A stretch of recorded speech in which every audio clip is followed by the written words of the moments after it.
Let's go now to infectious disease expert, Dr. Michael Jelenik here in South Texas.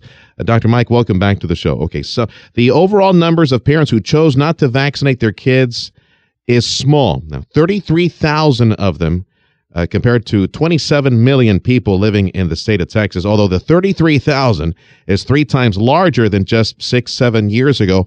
What do you think is going on, Dr. J? There's a lot of things influencing patients. Well, the parents' decisions to choose whether or not to vaccinate their children. I think the biggest fear over the years has been that the patients would be at higher risk of developing conditions such as autism, and that kind of association has been completely proven to have no association at all. So we had, as far as measles, we had a very high vaccination rate in the 60s, 70s, and 80s, but it's fallen off since that time. And there's a lot of, I think our population of unimmunized young adults and kids is significantly increased, and that increases the pool of people at risk for developing measles. And the other thing that's happened is we've had with all the travel that goes on in the world right now, there's lots and lots of issues regarding that. There was an outbreak of measles in Ohio.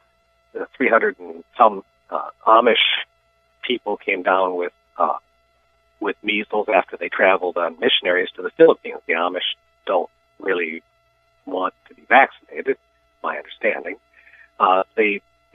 We've had a large influx of unvaccinated young people from Central America and Mexico over the last year, and our normal infection rate, number of cases of measles in the United States for the last 10 years up until 2014 averaged about 62 cases a year. Last year, there was about 662 cases of measles. Okay. And I think that trend is going to continue until... Dr. Jelenik, how often does a person need to get a booster for the measles? Let's just focus on measles, because I'm thinking, well, we got millions of people that are still participating and have been vaccinated, millions of kids that have been vaccinated for the measles, and yet we're hearing about this outbreak. Surely some of these folks, for example, in Disneyland or the one up in Chicago that we were talking about last hour, surely some of these kids or people were vaccinated for the measles, but perhaps they needed a booster shot and at that time lapsed. So how often does that need to take place? It's about every 10 years for individuals who've never experienced measles. There was an older vaccine that was a killed virus vaccine, and that one is no longer in use, and people who received that one should have received a booster with a live vaccine. People born before 1957 have a 99% immune rate to measles because they got measles.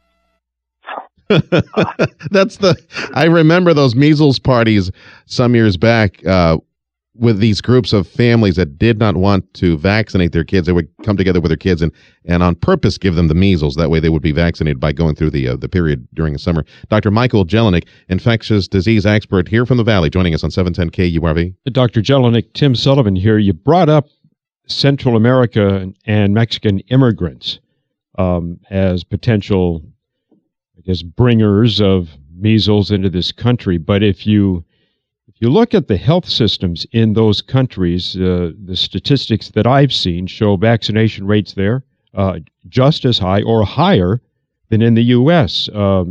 Just as many kids, if not more, in Mexico and Central America are getting vaccinated, and one reason is because of universal health care. Well, so it's not a problem for them to get vaccinated. Well, we never had any documentation of these individuals who came in the last year or so. There's no health records that come with them. So although third world countries have a history of reporting things as being such and not having actual verification of that vaccination rate.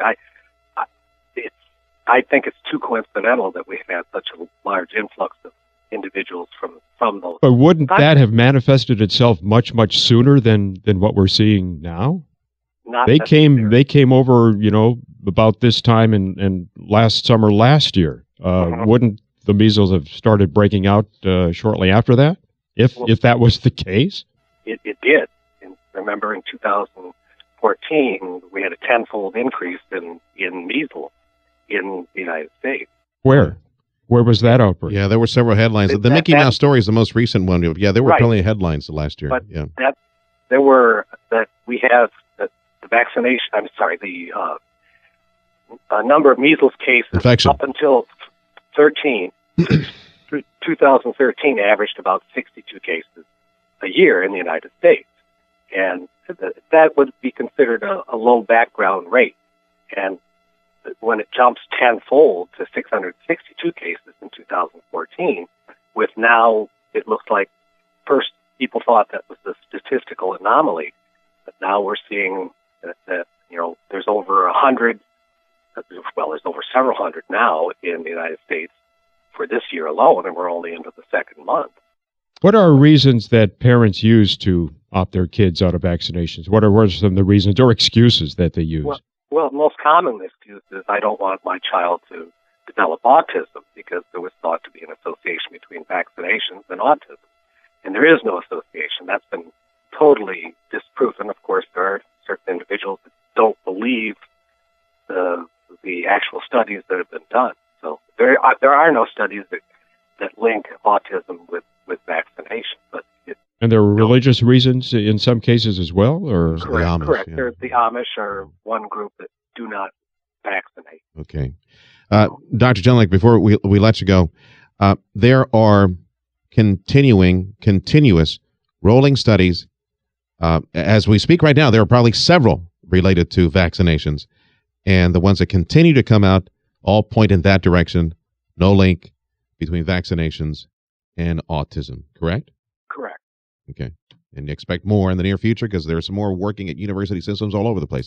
Dr. Jelenik, thank you much. That's Dr. Michael Jelenik, local infectious disease expert, joining us on 710 KURV.